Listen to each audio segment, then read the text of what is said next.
السلام عليكم ورحمة الله وبركاته. الحمد لله نحمده ونستعينه ونستغفره ونعوذ بالله من شرور أنفسنا ومن سيئات أعمالنا.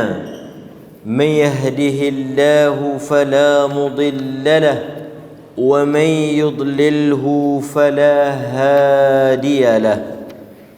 أشهد أن لا إله إلا الله وحده لا شريك له وأشهد أن محمدا عبده ورسوله. اللهم صل وسلم وبارك على محمد وعلى آله وأصحابه ومن تبعهم بإحسان إلى يوم الدين. أما بعد.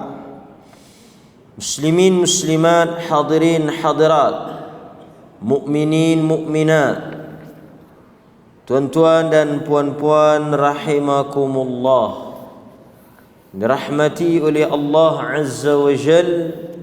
Mudah-mudahan kita semua diberikan ilmu yang bermanfaat, rezeki yang halal lagi baik, dan amalan yang diterima di sisi Allah Azza wa Jal.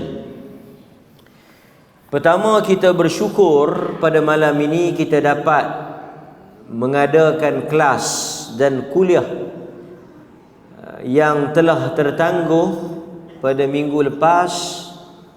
Pada minggu ini kita dapat menyambung semula pada hadis yang ke-16. Betul? Hadis 16, muka surat 82. Ahlul kitab. Betul? Ya ahlal kitab, ta'alu ila kalimatin. Betul? Betul? Betul. Ada pencadang dan ada nyokong. An Usamah bin Zaid qal qila lahu ala tadkhulu ala Uthman fatukallimahu faqal أترون أني لا أكلمه إلا أسمعكم والله لقد كلمته فيما بيني وبينه ما دون أن أفتتح أمرا لا أحب أن أكون أول من فتحه ولا أقول لأحد يكون علي أميرا إنه خير الناس.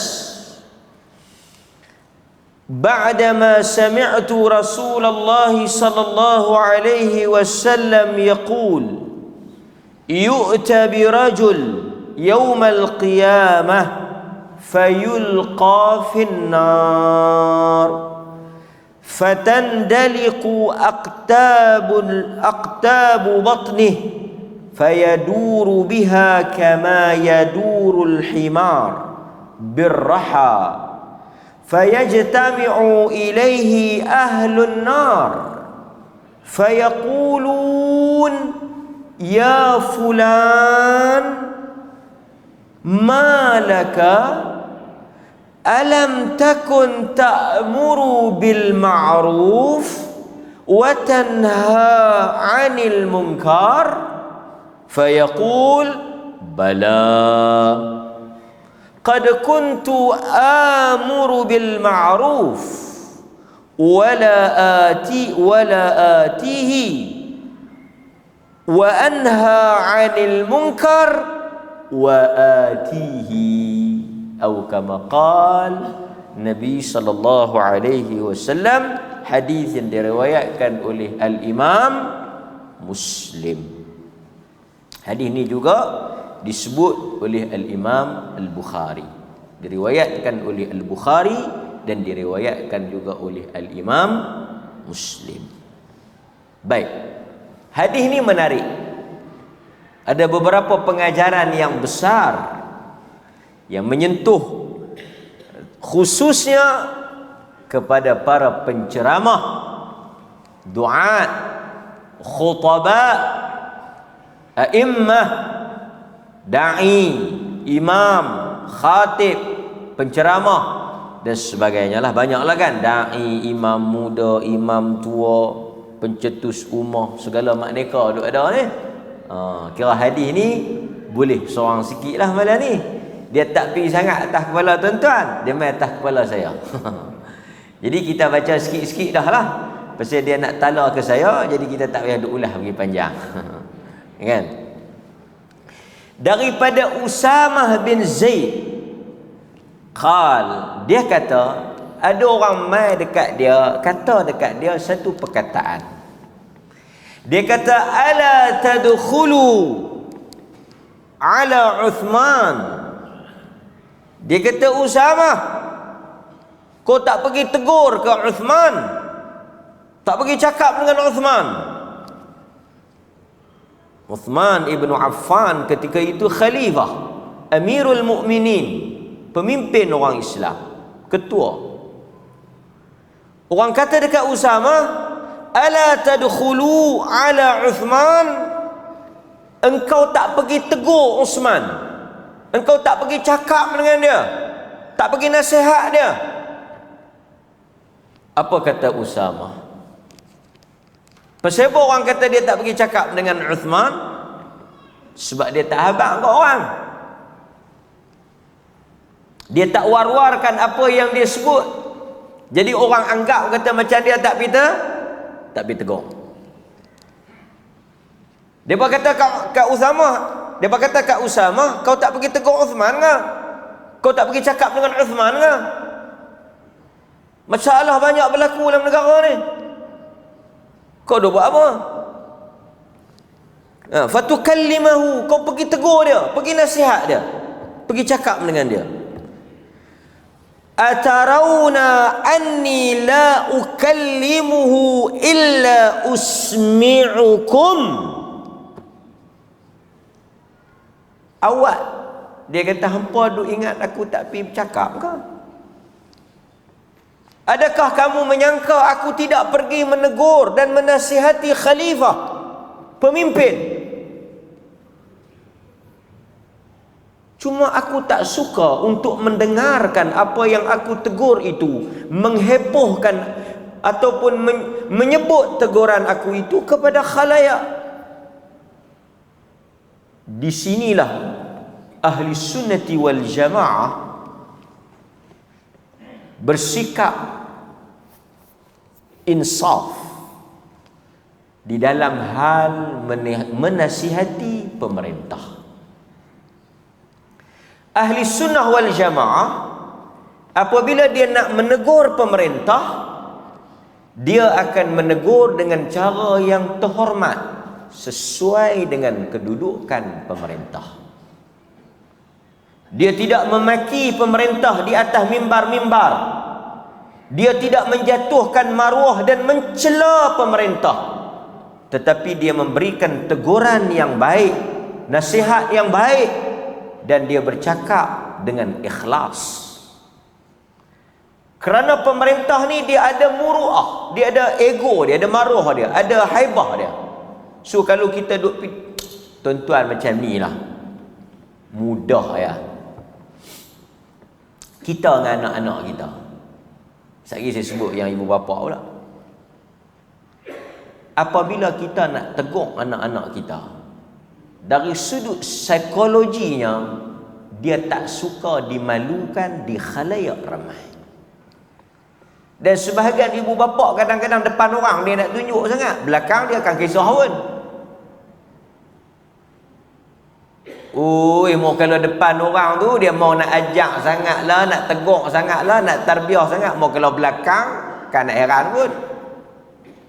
Sebab itu dari sudut psikologinya, anak-anak dia tidak akan boleh menerima teguran yang berbentuk nak memalukan dia di khalayak ramai, yang mana ibu bapa kadang-kadang tidak mengambil kira soal perasaan, ayak muka anak-anak. Dia memalukan anak-anak di hadapan orang lain walaupun dengan tujuan untuk mendidik. So jangan buat perangai lagu ni, kan? Cuma kita mungkin bagi isyarat sikit kat dia apa semua. Kalau dia duduk tak elok sangat, kita bagi isyarat. Sekali lagi dia balik, kita cakap elok-elok dengan dia. Jangan malukan dia. Demikian juga ibu bapa, suami isteri, apabila dia nak tegur suami, tentulah tak sama macam mana dia nak perbetulkan suami dia. Tentulah dia tak boleh malu. Hang tak kata apa kakak laki hang, ku tengok perangai kelaku tak elok, takkanlah dia nak tegur depan kita, suami dia.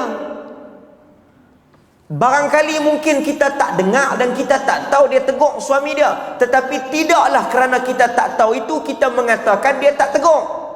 Tak kata apa kakak laki hang, tegurlah sikit, kan?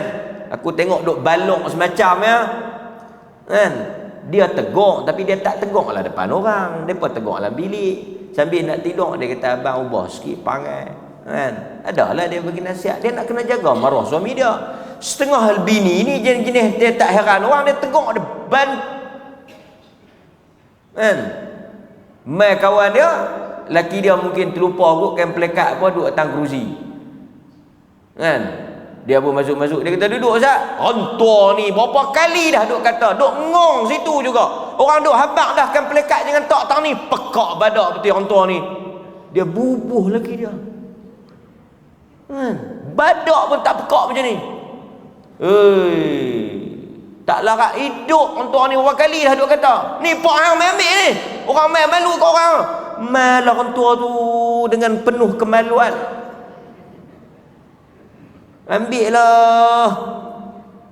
Kata bukan nak reti, berapa kali dah duk kata. Tak harap-harap. Nek cemuih dah nak kata, bukan tak kata, duk kata dah kat dia, tak dengar. Bagus hang mau kata sikit lagi hang lagu tu. Bagus, bagi lagi. Ada sebahagian isteri dia bangga, dia boleh memalukan, dia boleh tunjuk kata dia tu megah depan orang tu. Kan? Sebab itu dalam uslub tarbiyah untuk kita nak mendidik anak isteri kita atau mendidik orang yang mungkin ada kedudukan, tak sama dengan orang yang mungkin kita boleh tegur secara direct.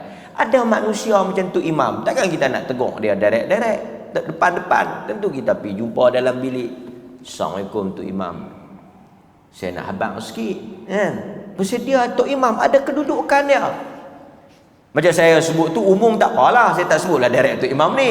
Tapi kalau tuan-tuan nak tegur tu imam, apa tu imam ni? Subuh tadi tak nampak, maghrib pun main sayuk, bubuh depan. Dia tegur tu benda betul, tapi memalukan tu imam tu. Pergi masuk dalam bilik, tu imam, apa habang ni? Nak sebut sikit. Dia duduk cakap tu, 2-3 kali dah subuh tak nampak. Tak, kalau nak tolong gerak, saya nak pergi gerak. Abang tak apa, saya pergi gerak ambil, tak apa. Kan? Kok gamak payah mangkit, tak apa, saya pergi gerak. Abang saya tolong bawa, tak apa. Jadi macam mana? Tak apa, abang kita dua ya. Tu imam kata, nak mangkit dah. Kan? Nak mangkit dah pagi tadi pun mangkit dah, lepas tu terlelap. Tak apa. Pagi esok saya pergi panggil. Tengok dengan kawan-kawan tu, betul lah. Tapi tentulah teguran kita tak sama. Kerana kedudukan dia.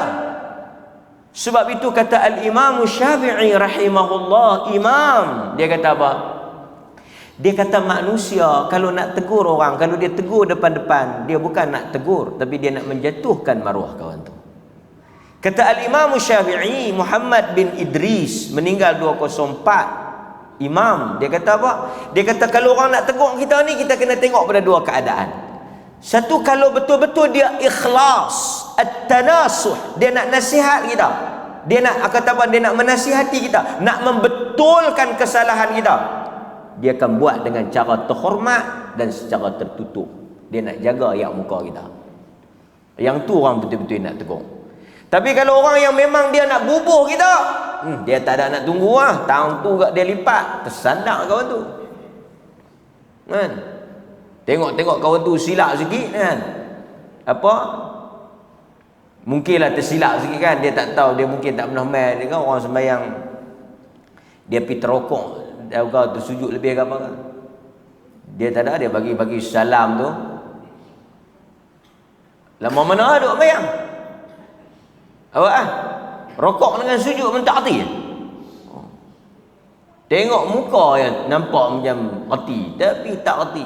Janggut yang panjang, jahil tukik. Buku depan. Orang pun terkebir-kebir. Tak boleh lah, malulah dia depan orang. Bagi orang main ni tegur lah. Baik.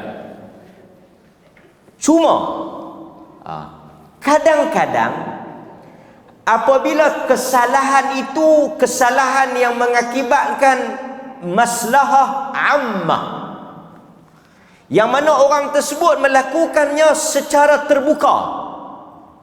Seperti contoh saya lah bagi satu fatwa atau satu perkara yang tak betul, baca satu hadis yang palsu yang ramai orang dengar, dan benda tu tersebar di merata-rata tempat. Ramai orang yang mengambil manfaat daripada hal itu. Maka apabila orang nak perbetulkan, hendaklah pembetulan itu juga dibuat di khalayak ramai. Yang ni kita kena beza. Katalah saya baca satu hadis palsu, lepas tu satu orang ustaz dia dengar saya baca hadis palsu, dia hendaklah menegur perkara itu secara terbuka. Dia kata saya telah meneliti satu video oleh penceramah sekian pada tarikh sekian, dia baca satu hadis palsu. Kita tak boleh kata dia memalukan penceramah tu, tak boleh. Sebab kesalahan yang dilakukan itu melibatkan masyarakat dan perkara itu dilakukan secara terbuka, dan ini bukan soal peribadi, ini soal agama. Tak bolehlah saya, Assalamualaikum Syekh, entah pergi baca hadis hari tu ni palsu. Oh tu ke? Okey. Masih. Dia tahu nak kata hadis tu palsu, yang dengar. Kalau dia bertanggungjawab tak apalah. Saya dengan ini nak bagi tahu, kata saya baca hadis palsu pada tarikh sekian, saya tersilap, saya tarik balik. Jadi yang dengar kena betul balik apa yang saya kata. Taubat lahum cik. Dia akan kata apa? Benda ni khilaf. Dia kata palsu, kita tak kata palsu. Dia jenis ni payah jumpa. Nak tarik balik, nak mengaku salah. Oi tuan-tuan, jangan main-main. Kan? Untuk kita yang ada satu kedudukan menyampaikan ucapan yang didengari oleh ramai manusia, yang orang tiba-tiba kita nak pergi mengaku salah. Tawaduk. Yang ni soal yang besar. Pasal itu kadang-kadang teguran-teguran terbuka yang bersifat umum boleh sekiranya benda itu tidak berhubung dengan soal peribadi. Melainkan kalau dia nak tegur kawan tu ceramah bulu hidung terkeluar, yang tu dia tak boleh sebut lah public. Dia kata apa penceramah tu hari tu saya tengok dalam video dia bulu hidung terkeluar, yang tu tak ada kaitan dengan agama. Hang telefon habaq kata, ni Syekh bulu hidung panjang keras sikit, anda tengok keluar dalam kamera. Okey, terima kasih. Hak tu okey. Tapi kalau dia baca hadis palsu, benda itu berkaitan dengan agama, soal yang fatal, kesalahan yang berbahaya, dan mesti dilakukan pembetulannya secara terbuka dan supaya semua orang boleh ambil betul. So kita kadang-kadang ni, awak tak tegur berdepan dengan dia, awak tak pergi berjumpa berdua dengan dia, awak tak WhatsApp dia, awak tak ini bukan soal peribadi. Ini bukan masalah peribadi. Ini bukan soal kita kata tentang diri kita. Ini soal ketulinan agama. Ini soal keaslian agama. Ini soal pencemaran agama. Dia menyatakan sesuatu benda yang tak betul tentang agama, dan kita mengetahui benda itu tak betul. Tanggungjawab kita untuk jawab balik. Bukan kerana kita nak tunjuk kita pandai. Oh, dia nak habaq dia pandai lah tu. Tak. Kerana kita tahu benda tu salah. Kita kenapa betul? Yahmilu hadha ilmin kulli khalafin uduluh yanfuna anhu tahrifal ghalin wa intihalal mubtilin wa ta'wilal jahilin. Akan ada di kalangan masyarakat ni, umat ini, yang mereka sentiasa jaga agama ni. Kalau dengar orang buat salah, benda-benda yang tak betul, benda-benda yang batil, dia akan bangkit jawab walaupun di pihak dia sendiri. Walaupun di pihak ataupun di geng dia sendiri, dia cakap. Tak bolehlah pula kalau geng nu buat tiba mau geng dah ni entah apa betul sikit entah silap jangan bawa malu geng. Agama ni bukan hak geng, agama ni bukan hak negeri, agama ni bukan hak pok, agama ni Allah dan Rasul. Kita beritahu. Soal peribadi, soal apa kita tak ambil tahu. Soal dia nak menipu, soal apa ni cerita. Kadang-kadang tuan-tuan, bukan tak ada orang hantar mai soal-soal personal. Dia mungkin tahu kita berkelahi dengan dia. Mungkin dia tahu kita berkelahi dengan kawan tu. Kan?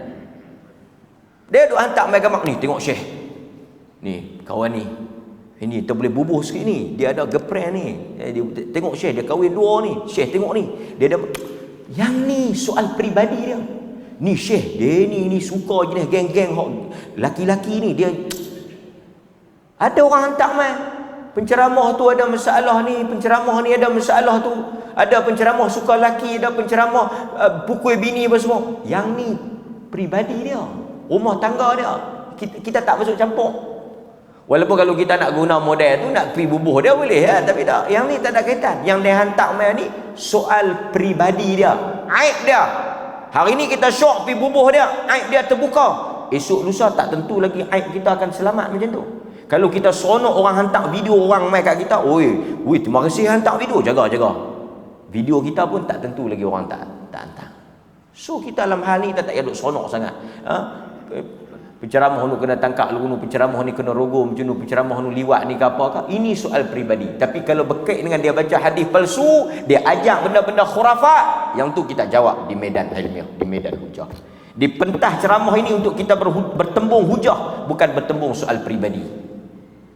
Kena kata kuk saya pergi mandi tak mana pakai lok pendek kah? Prak dia pergi tangkap. Tengok ustaz tu pakai lok pendek pergi kerabi. Kan? Yang tu biarlah kat dia satu bab lah. Kan? Boleh jadi manusia ada kesalahan dia, kesilapan dia, tapi itu peribadi dia. Itu peribadi dia, bukan soal pertembungan hujah. Baik, so tuan-tuan nak tegur pemerintah kalau ada ruang, tapi kalau benda-benda yang bersifat umum kita nak sebut tak apa. Tapi kalau kita nak pergi sebut kat pemerintah, benda-benda ni kita pergi, kalau ada ruang kita pergi bagi tahu dekat dia untuk nak jaga. Pasal itu kita suka di kalangan para ulama mendekati pemerintah umara untuk bercakap benda yang benar. Dia boleh bisik, dia boleh habaq, dia boleh tegur, kan? Bukan dia pergi bisik tak ada projek apa. Dia kan bisik tu, dia bisik hak al-haq. Baik. So Nabi SAW cerita, Nabi kata apa? Nabi kata ada satu orang laki-laki yang dilempar, yulqa finnar, yang dilempar ke dalam neraka. Kemudian apa kata Nabi?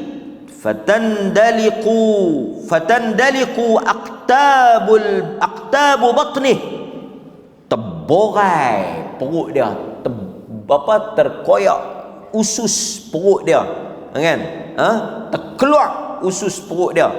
Dahsyatlah azab ni, kan? Kemudian Nabi kata apa? Fayaduru biha kama yadurul hima birraha. Kemudian lelaki ini dia berpusing di dalam neraka.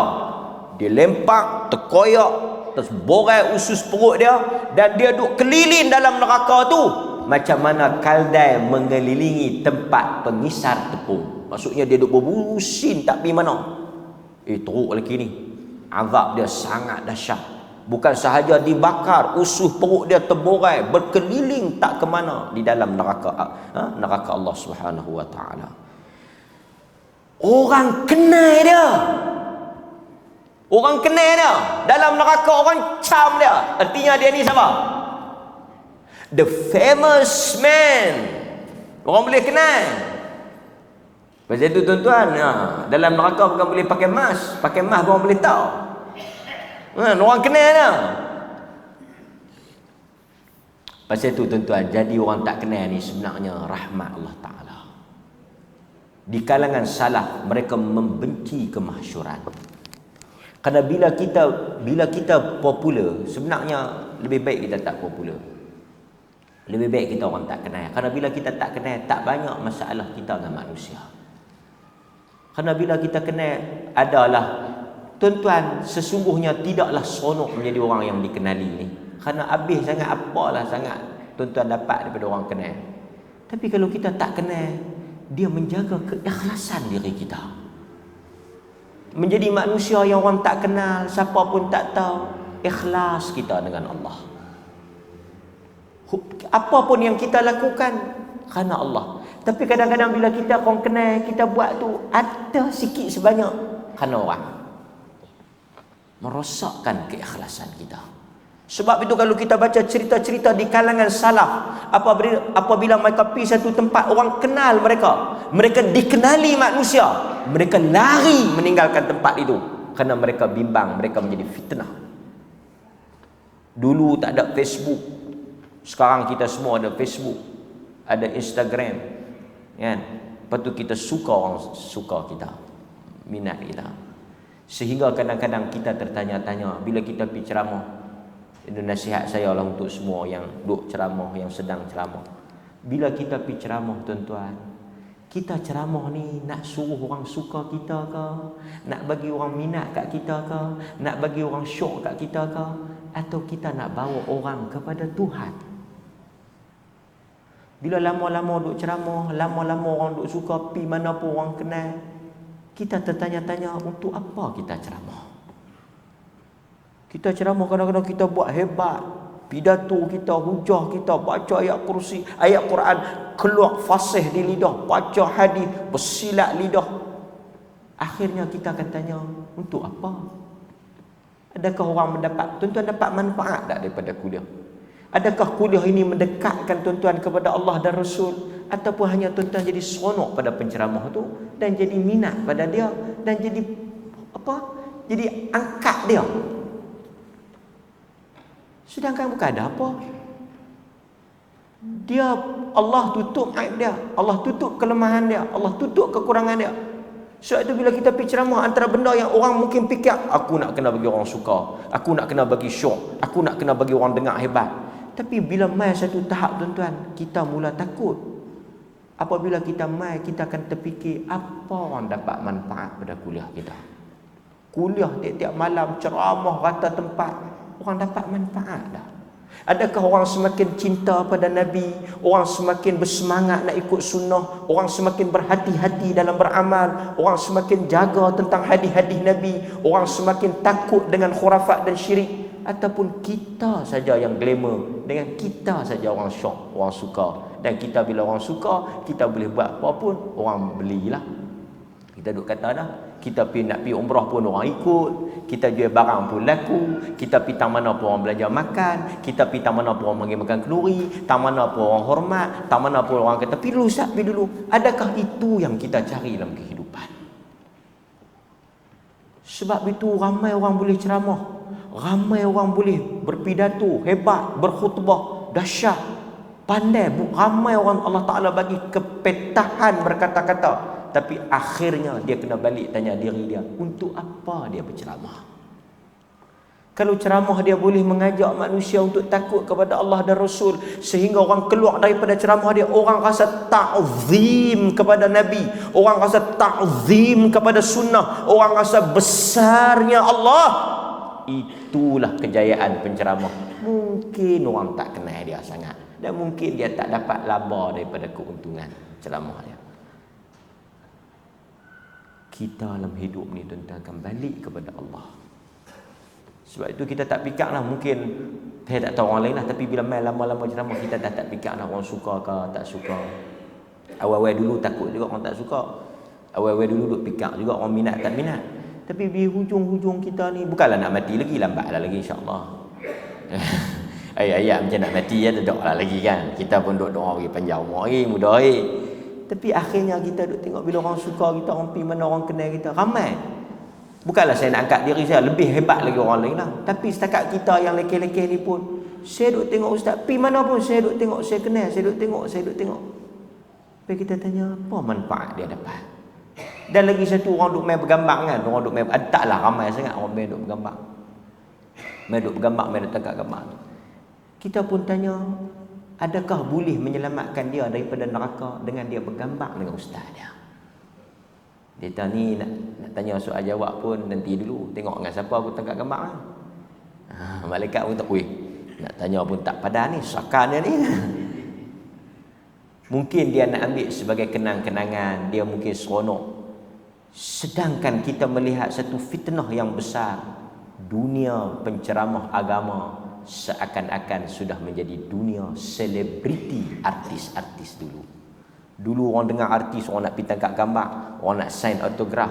Sekarang ada benda yang manfaat, artinya orang dah tengok orang agama, orang dah jadikan agama sebagai role model. Tapi kita nak kena tengok orang agama tu akhirnya dia nak dakwah ilallah ataupun ila nafs, kepada diri dia. Pasal tu kadang-kadang orang tak bertangkap, tak dengan saya tak mau tangkap gambar. Dia tanya pula, dengan saya tak mau tangkap gambar. Saya pun ceramah. Habaq kau orang dia punya. Tak kenal saya pun ustaz ke? Tak payah duk tahu tu kan. Orang nak main tengok, alhamdulillah. Orang main salam kita. Satu lagi, kita taklah. Kalau orang salam penceramah yang tua-tua, kita pun tak apalah kan, dia tua. Ini main cium tangan kita. Ada main cium, kita pun kata astagfirullah. Tangan yang kotor lagi hina dicium oleh manusia dengan sangkaan mulia. Apakah hakikatnya di sisi Tuhan? Kita tahu diri kita. Sembahyang boleh lewat, kuliah pun main sibuk. Tapi manusia, hakikat insan, diri kita, kita tahu siapa kita. Maka sebab itu, apabila manusia, Allah rahmat orang yang tahu kadar diri dia. Allah rahmat orang yang tahu kadar diri dia. Dan sesiapa yang tahu kadar diri dia di sisi Tuhan, dia tu terang mana, dia tahu kadar saleh dia, dia tahu kadar taat dia tahu kadar ibadah dia, maka dia tahu kedudukan dia di sisi Tuhan. Dia tak sanggup nak terima angkat dan pujaan manusia pada dia. Tak layak untuk dia diangkat. Tapi kalau satu orang main, dia syok orang puja dia, syok orang salam cium dia, syok orang hormat dia, syok orang angkat dia, ada masalah pada keikhlasan dia. Orang kenal dia, orang kata ya fulan, ni yang kita takut ni. Orang kata ya fulan, wahai fulan, malaka, apa kes ni?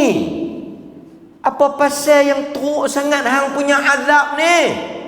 Apa pasal lah yang hang kena sampai teruk ni?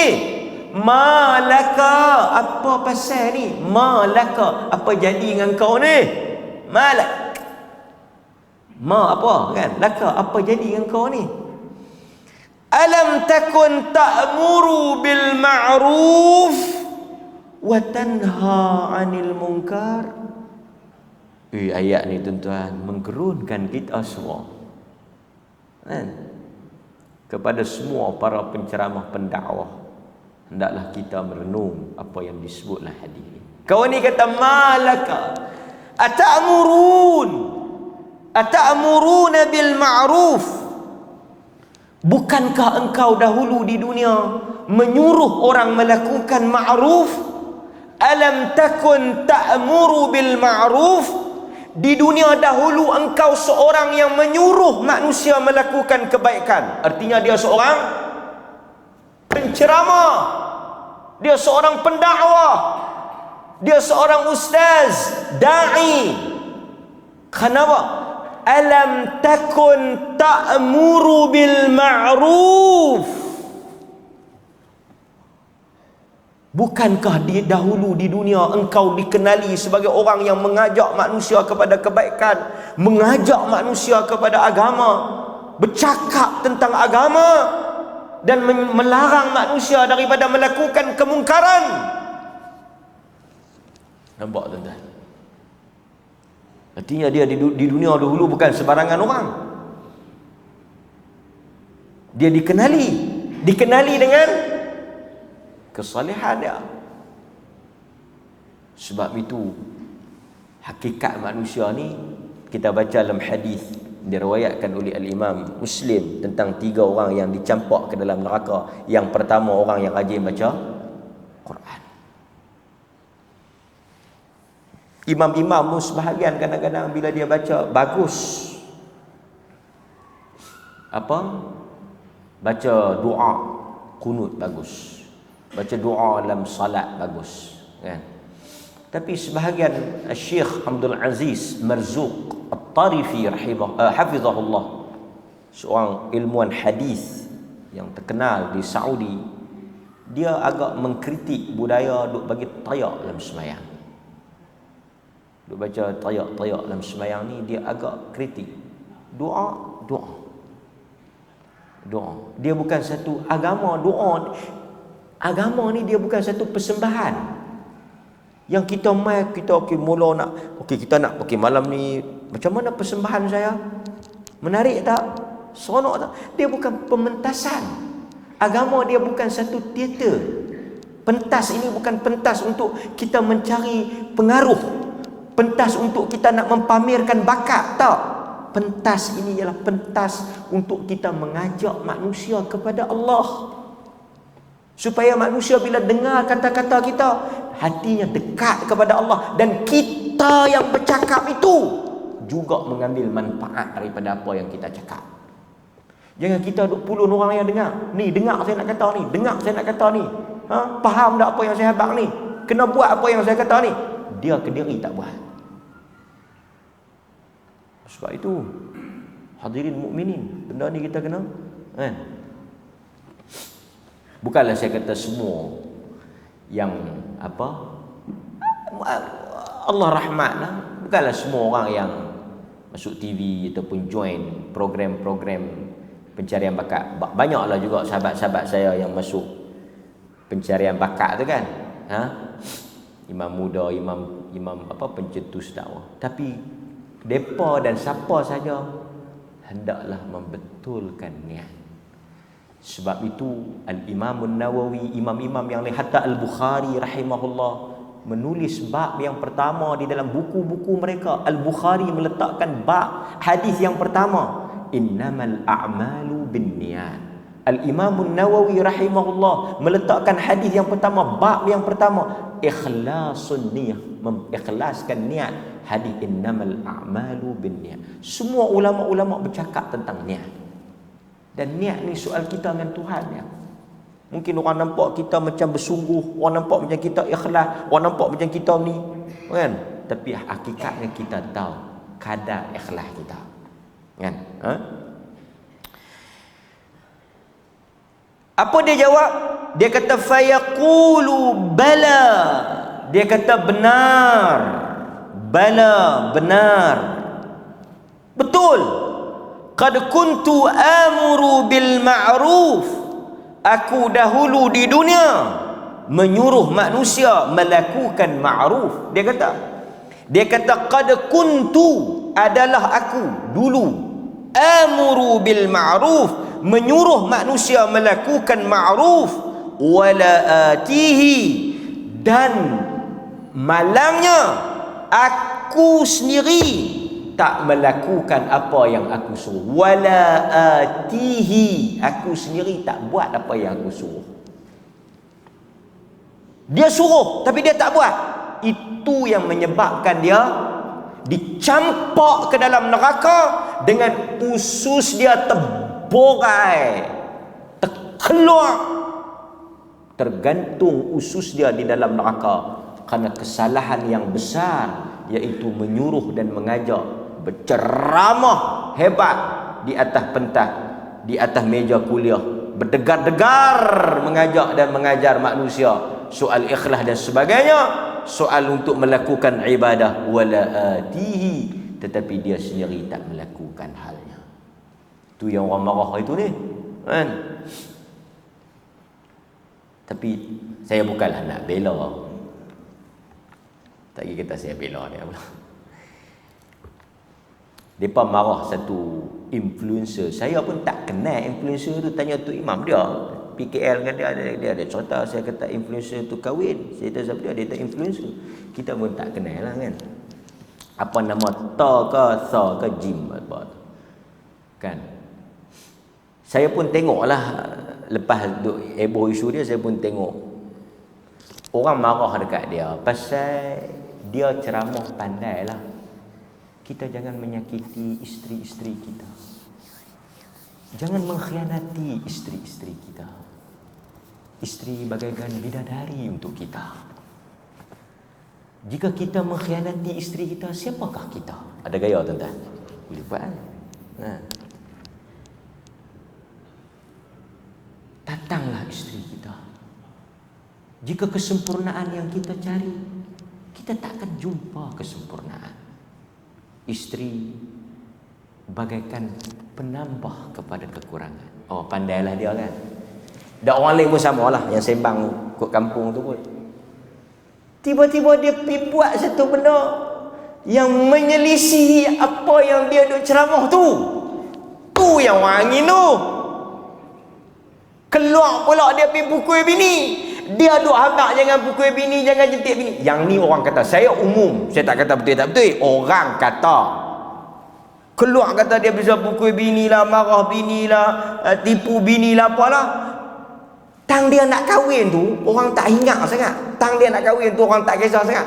Tang hok semangat tu. Itulah juga apa, abang Mazda ke, abang Toyota ke, abang apa, Datsun ke tu. Awal sebelum tu, kita kena setia dalam hidup ini. Jangan curang dan jangan khianati isteri kita. Biar satu sajalah hidup. Tu abang apa Toyota tu. Lala sekali dia pipuh bini seorang lagi. Orang balik video tu. Sebab itu saya duk cari video-video kok yang tak ni tak ada lagi lah. Semua video okey. Kok saya pergi menikah seorang lagi dia pula tu kan. Tak ada lagi. Yang saya duk suruh tak poligami tak ada. Banyak video suruh poligami. So kalau saya kahwin lagi seorang tak boleh kata apa lah.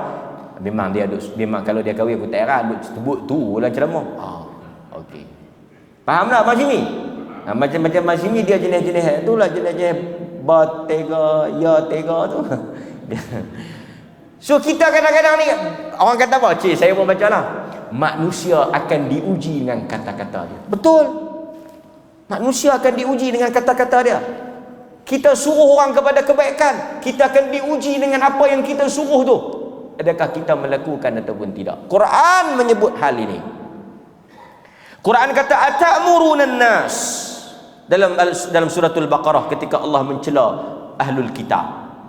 Allah kata atamuruna nas bil birri wa tansawna anfusakum wa antum tatluna alkitab. Quran kata atamuruna nas, adakah kamu ahlul kitab, people of the book, knowledgeable, orang yang ada ilmu, orang yang membaca kitab, orang yang ada pengetahuan, scholar, dia pergi suruh orang buat baik. Atamuruna nas bil bir. Oh, pandai tang suruh orang, pandai tang ceramah, pandai tang nak kata ke orang. Wa tansawna anfusakum, tapi mai tang diri ke diri lupa. Halal apa bahasa dia apa? Halalukum apa? Halaluna wa haramukum. Halal kat kami, haram kat hamba. Oh, tang dia boleh lah, tang kami tak boleh. Tak boleh kita. Sebab itu kadang-kadang tuan-tuan, benda yang mungkin biasa pada sebahagian orang, tapi pada orang yang mungkin dikenali dengan kesalehan dia tak boleh buat benda tu. Sebab dia kena jaga lebih sikit pasal dia nak jadi uswah pada orang lain. Quran kata atamuruna nas, suruh orang pandai, wa tansawna anfusakum wa antum tatlunal kitab, sedangkan walhal wa antum walhal kamu tatlu tala yatlu, kamu membaca kitab. Macam kita katalah dia pasal itu kalau tuan-tuan seorang tukang kebun ditangkap merogol, seorang tukang kebun ditangkap mencuri, orang tak heran sangat, orang baca pun okey pasal biasa. Seorang tu imam ditangkap merogol, apa punya tak guna tu imam. Tukang kebun pun haram, tok imam pun Haram. Rogol, curi, liwat, apa ni semua haram. Tapi pasal apa bila video tu keluar ustaz rogol, dia ustaz rogol dia akan lain sikit. Tak tahulah kalau ustaz tu sebelum rogol Bismillahirrahmanirrahim, Astaghfirullahaladzim. Dah jahat sampai tu ya. Tapi pasal apa bila orang baca, orang yang ada title agama buat satu benda mungkar, orang akan rasa lebih marah, orang akan rasa lebih teruk daripada orang biasa buat. Wa antum tatlunal kitab, kerana Quran dah jawab di hujung tu, kerana mereka membaca kitab, kerana mereka tahu ilmu, mereka ada ilmu. Yang orang persoalkan tu bukan perbuatan, persoalnya kerana hampa ada ilmu, hampa baca hadis, hampa baca kitab, hampa duk cakap siang malam pagi petang, mai tak hampa buat. Sedangkan kita kalau nak jawab boleh, kami ustaz pun kami manusia, kami juga ada nafsu. Tu kalau nak jawab lah. Itu yang orang persoalkan. Soal ilmu itu. Ilmu itu mengajar manusia untuk kontrol. Ilmu itu sebagai, pasal itu kita mengaji ni untuk apa? Untuk menjadi penghalang, pendinding dan mengkontrol, mengawal diri kita daripada buat benda tu. Tapi kalau ada ilmu pun hang buat, tak ada beza hang dengan orang yang tak ada, orang yang jahil tadi. Sedangkan kalau kita baca dalam kata-kata para ulama salaf, orang jahil buat satu kesalahan, satu binasa. Tapi kalau orang alim buat satu kesalahan, 70 kebinasaan. Azal tu, sekejap lagi saya sambung sikit tentang hadis ni dan kita buat kesimpulan insya-Allah taala. Baik tuan-tuan, kita ambil sedikit beberapa aqwal, qaul ataupun nasihat yang diucapkan oleh para salafus salih ataupun salaful ummah di kalangan para sahabah, para tabi'in, tabi'ut tabi'in, generasi yang dipuji oleh Nabi, khairun nas qarni thumma alladhina yalunahum thumma alladhina yalunahum. Sebaik-baik petunjuk manusia, sebaik-baik manusia, uswah, qudwah, contoh adalah manusia pada zaman aku, para sahabah. Thumma alladhina yalunahum, kemudian mereka yang datang selepas daripada sahabat, tabi'in.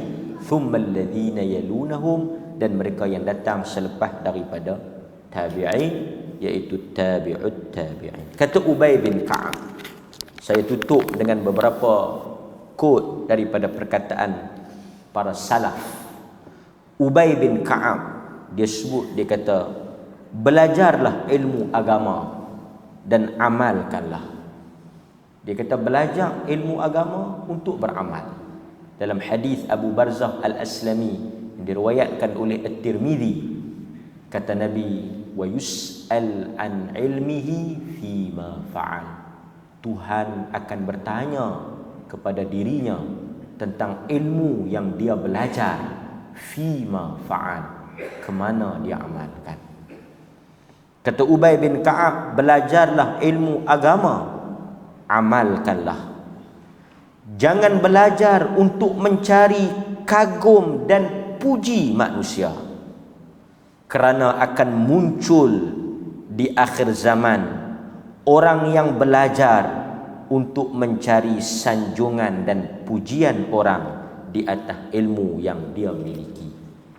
Kata Ubay bin Ka'ab, seperti mana orang memakai baju dan mengharapkan orang kagum dan takjub dengan pakaian yang dia pakai, demikianlah akan ada manusia yang dia belajar, dia menyampaikan ilmu dengan maksud orang sanjung ataupun orang takjub, orang angkat diri dia.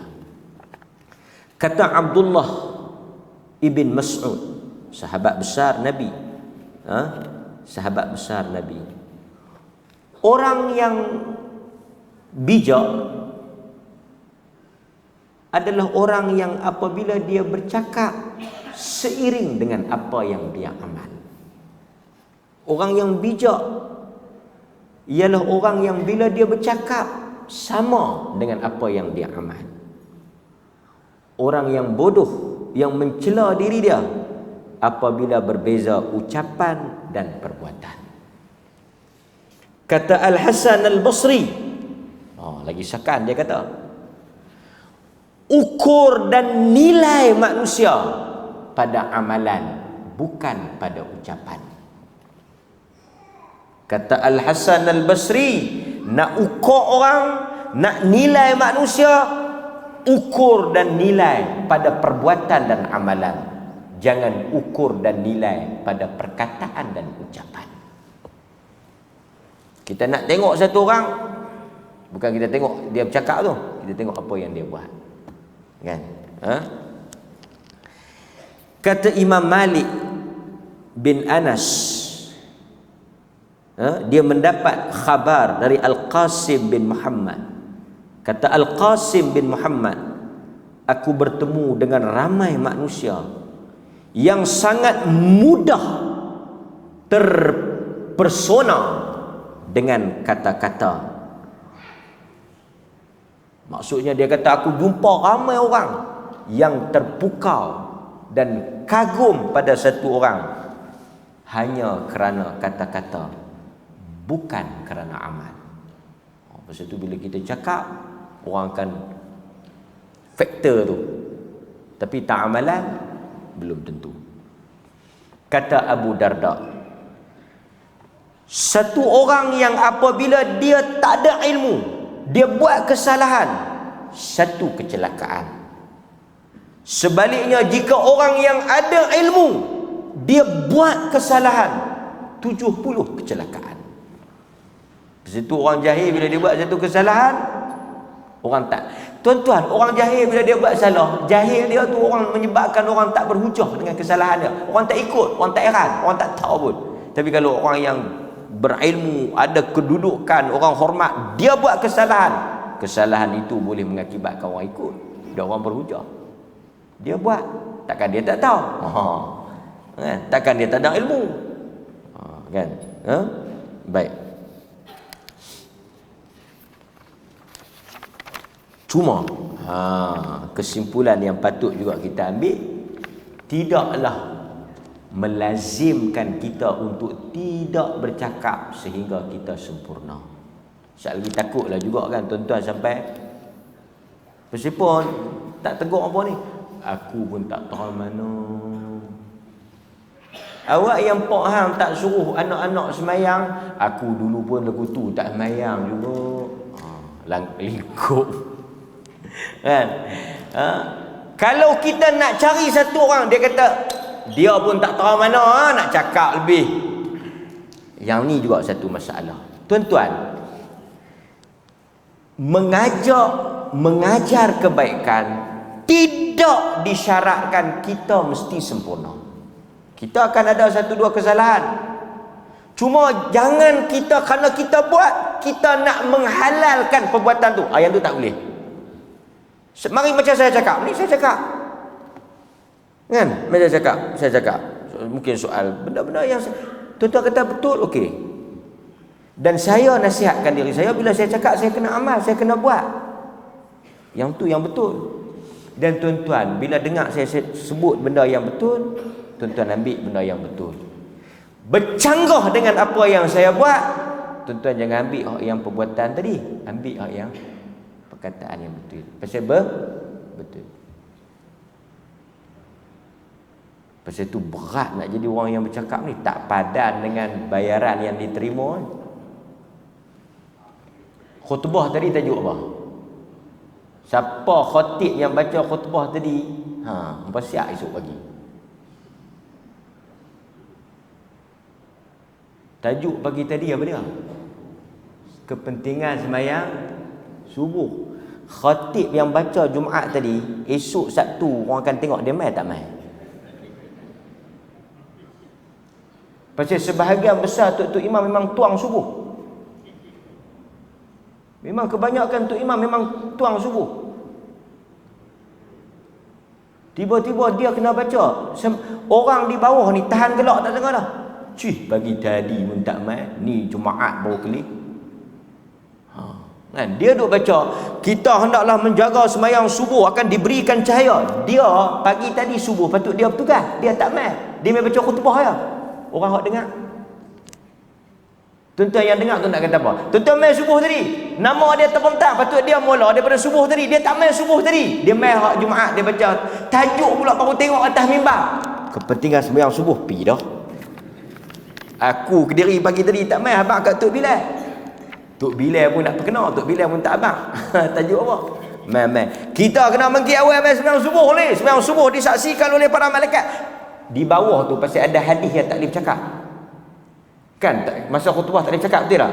Kalau boleh bercakap, depa di bawah ni bercakap dah. Turunlah. Hang pun tak main pergi tadi. Oh, tak kemalu tu imam. Nasib baik ada hadis yang tak boleh bercakap. Saya nak sebutnya, kadang-kadang ini cabaran kepada orang yang bercakap. Lima taqulu ma la taf'alun, kabura maqtan 'indallah an taqulu ma la taf'alun. Tuhan sebut dalam surah As-Saff ayat yang kedua. Kan? Sebab itu kita bagi orang yang bercakap menuntut satu pengorbanan untuk dia menunaikan apa yang dia cakap. Di samping tidaklah menjadi halangan kalau dia kekurangan dan kelemahan. Di atas tabiat dia manusia. Manusia. Kullu bani Adam khata', ada kekurangan. Wa khuliqal insanu dha'ifa. Manusia itu diciptakan dengan tabiat lemah, ada kekurangan. Tidaklah menyebabkan dia. Awak tak ceramah Ustaz ni? Saya pun duk buat benda ni. Cakap. Di samping itu menjadi nasihat untuk diri dia. Kan? Mudah-mudahan Allah Ta'ala merahmati kita dan memberkati kita. Itu yang saya katakan. Tajuk malam ni ialah berkaitan dengan sedekah, infak dan wakaf. Tiba-tiba benda hari tak bagi sampul. Tak balik menceramah. Tadi bagi dah ceramah infak kan. Infak lah sikit kan. Infak tu tuan-tuan saya ada. Ceramah ni bukan untuk orang. Kita penceramah ni dia kena ingat satu benda. Dia ceramah ni bukan untuk orang, untuk dia juga. Dan ceramah ni bukan kerja. Penceramah ni bukan cari makan. Kerja kita nak cari makan dengan ceramah ni. Bukan dia bukan kerja macam kita pergi pukul 8 balik pukul 5. Ceramah ni dakwah, tugas. Artinya kita kena buat. Bukan kita main ceramah ni, oh malam ni saya kena ceramah, oh saya kena ceramah ni, jadual saya macam ni. Kan? Cukup bulan klaim, 800, cukup bulan klaim 800, cukup bulan klaim 800. Oi, dia bukan lagu tu. Depa dengar faham tak faham sudah. Tak imam saya klaim cukup. Dakwah ialah beban yang kita bawa. Tujuan kita nak bagi orang faham agama ni, nak bagi orang takut kepada Allah, nak bagi orang ikut Islam ni. Itu tujuan kita ceramah. Kemudian Tuhan bagi rezeki kat belakang. Mudah-mudahan Allah rahmat kita semua dan mudah-mudahan Allah rezekikan keikhlasan untuk kita bercakap, dan tuan-tuan insya-Allah kita semua dirahmati dan diberkati oleh Allah Subhanahu wa taala. Sallallahu ala nabiyina Muhammad wa ala alihi washabbihi wasallam. Walhamdulillahi rabbil alamin. Assalamualaikum warahmatullahi wabarakatuh.